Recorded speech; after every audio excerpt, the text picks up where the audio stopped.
Sa bawat umagang nagbubukas, sa bawat haplos ng hangin na sumasalubong, isa lang ang hanap ng puso kong tahimik na lumuluha sa tuwa, ang iyong ngiti. Oo, ang simpleng kurba ng iyong labi, parang sinag ng araw na nagpapaliwanag sa madilim kong mundo.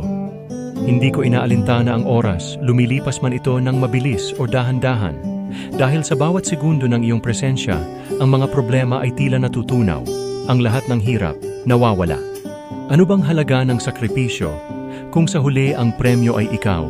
Sa bawat yapak na tinatahak ko, sa bawat hakbang na papalayo o palapit, nasa isip ko lang ay makita kang masaya. Kahit pagod, kahit minsan ay tila naguguluhan, ang lakas ay bumabalik sa tuwing titingin ako sa iyo. Ikaw ang aking pahinga, ang aking tahimik na sandali sa gitna ng magulong mundo. At sa bawat ngiti mong ipinagkakaloob, parang may himalang bumabalot sa puso ko. Para bang sinasabing, nandito ako mahal at sapat na yon. Ang ngiti mo ang nagbibigay kulay, naglalagay ng sigla sa bawat araw. Wala nang mas mahalaga pa kundi ang makita kang payapa at naririnig ang iyong tawa.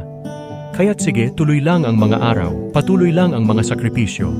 Basta ikaw ang kasama, wala akong hihilingin pa, sapagkat ang iyong ngiti ay sapat ng dahilan upang mahalin ang buhay na ito.